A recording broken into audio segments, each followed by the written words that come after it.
संत जनों को दशांश दे दो तो बुद्धि पवित्र हो जाती है। ऐसा मतलब जो कुछ सोच रहे हो तो ऐसा कभी ना करें, क्योंकि उससे तुम्हारी और हानि हो जाएगी। जो संत भजन कर रहे हैं, आपका कमाया हुआ धर्म का धन उनकी बुद्धि को भ्रष्ट कर देगा। वो एक प्रसंग आता है, बैठ जाइए। श्री भीष्म पितामह जी के पास सब जब श्री द्रौपदी जी गए और भी युधिष्ठिर आदि बहुत और महापुरुष थे, प्रश्न उत्तर होने लगा तो बहुत परम भागवत भीष्म जी उत्तर दे रहे थे, बड़े चुने हुए। तो द्रौपदी हंस रही थी। जब भागवतिक विषय में कोई हंसे तो या तो मूढ़ कहा जाएगा या कोई बात होगी। तो द्रौपदी जी पतिव्रता थी, ऐसे उपहास जनित हंस नहीं सकती। तो भीष्म जी ने पूछा, बेटी हंस क्यों रही हो? कोई हंसने का प्रसंग तो है नहीं। तो उनका, मैं इसलिए हंस रही हूं कि भीष्म पितामह बोल रहे हैं। ये उस समय कहाँ गए थे जब मुझे निर्वस्त्र किया जा रहा था, चीख चीख के प्रश्न कर रही थी, क्या ये धर्म है? उस समय कहाँ गए थे? आज तो बहुत उत्तर दे रहे हैं। तो उनका, बेटी थे यही भीष्म, पर उस समय पापी दुर्योधन, अधर्मी दुर्योधन के पक्ष में होने के कारण वो सामर्थ्य नहीं थी जिससे मैं उत्तर दे सकता। अर्जुन के पवित्र बाणों से रक्त स्राव हो जाने के कारण अब मेरी बुद्धि शुद्ध है। अब जो प्रश्न करोगे उसका ठीक उत्तर होगा। तब उन्होंने उस उदाहरण में दिया कि जंगल में एक परमहंस रहते थे और कंदमूल फल खा करके ही भजन करते थे। तो चक्रवर्ती राजा जब भ्रमण करते थे जंगलों में, ऐसे पशुओं का वध करते थे जो प्रजा का नाश करने वाले होते। तो शिकार खेलते समय उनको उस महापुरुष की पर्णकुटी दिखाई दी, तो गए, दर्शन किया, प्रणाम किया, बहुत आकर्षित हुए, क्योंकि एक भजन का प्रभाव होता है। कहा, महाराज हमारे यहाँ प्रसाद। उन्होंने मना कर दिया। अब वो तो जब आते जंगल में तब उनको प्रणाम करने जाते हो, हर बार निवेदन करते। तो एक कई बार जाने से एक श्रद्धा का दबाव होता है।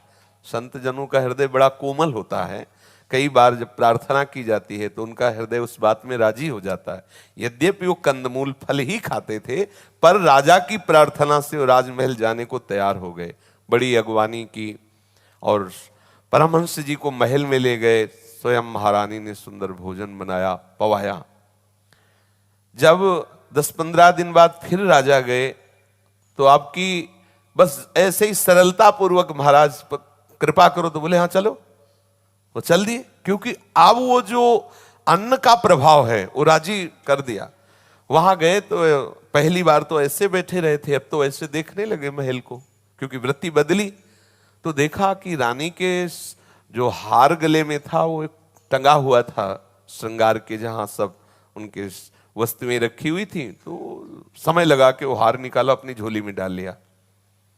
प्रसाद पाया, बड़े सम्मान से चले गए। जब रानी संध्या काल में श्रृंगार किया तो हार नहीं, वो बहुत कीमती हार। तो राजा से कहा कि मेरी जो दास दासियां नित्य सेवा में रहती हैं उनके द्वारा ऐसी गलती हो नहीं सकती, क्योंकि उनको कहीं बाहर नहीं जाना, वो निजी दास दासियां हैं, यहीं रहना है। आए हैं तो आपके महाराज ही केवल आए, वही चुरा ले गए। उनका, ऐसा कैसे हो सकता है? जो परमहंस कंदमूल फल के सिवा कुछ स्वीकार ही नहीं करता, बड़ी मुश्किल से तो हमारे घर प्रसाद पर, तो हार क्यों लेंगे? उनको क्या जरूरत है? तो रानी ने कहा, बुरा भले मान जाए लेकिन आपके महाराज ही चुरा ले गए। उनका, चुप रहो, हम दूसरा बनवा देंगे, आप संतों के प्रति ऐसी भावना ना करें। राजा को लगा कि गलती तो हमें लगता है महाराज से ही हो गई, क्योंकि दूसरा कोई प्रवेश ही नहीं कर सकता। पर उन्होंने कहा नहीं, बिल्कुल बात गुप्त कर ली। 15-20 दिन हुए तो वो जब खून जला उनके शरीर का, तो कंदमूल फल लेने के लिए झोली उठाई तो उसमें वजन, हाथ डाला तो हार। हाय, ये हार क्यों हम ले आए? हमें इसकी जरूरत क्या है? बहुत पश्चाताप हुआ, विचार किया, ऐसी बुद्धि मलिन कैसे हो गई? होगा ये राजा के अन्न से हुई, हमारी बुद्धि मलिन। हार लिया और ऐसे खुला लेकर के दरबार में गए और कहा, मैं चोर हूं, मैंने आपके महल से हार चुराया, मुझे दंड दिया जाए। सच्चे संतों का स्वभाव निश्चल होता है। राजा तत्काल सभा से उतरे, बोले, महाराज ये जो आप कह रहे हैं केवल आप मेरी परीक्षा ले, सभा को कहीं अश्रद्धा न हो जाए संतों पर, ये मैंने ही हार आपकी झोली में डाला था परीक्षा के लिए कि आप क्या करेंगे। वो राजा ने बात बनाई और उनको महल ले गए, चरणों में प्रणाम किया और कहा, महाराज आप ही चुरा के ले जाते हो और आप ही देने आते हो, मेरी समझ में नहीं आया, आप क्यों चुरा ले गए थे? आप आदेश कर दें तो पूरा महल, आप जो आदेश कर दें। आप चोरी क्यों की? बोले आपके अन्न का दोष था, आप बुलाइए अपने भंडारी को। क्योंकि राजमहल में जो रसोई बनती वहां कोई भंडारा, तो भंडार तो अलग होता है, दास दासियां बनाती। आज रानी ने बनाया था महात्मा के लिए स्वयं, तो वो आया नहीं तो वहां से भंडार से बन के आता था, और रानी ने स्वयं बनाया संत सेवा के लिए। बुलाया गया भंडारी, भंडारी को बुलाया गया। बोले आप कहां से उस दिन की व्यवस्था की? तो उन्होंने बताया कि भंडार से, जो गोदाम में। तो उन्होंने पूछा एक सप्ताह के अंदर कोई भी नया अन्न आया है क्या? तो पता चला एक स्वर्णकार की सारी संपत्ति जब्त कर ली गई है, और वो आई है स्वर्णकार का अन्न धन सब वस्तुएं। वो किस बात में जब्त किया गया?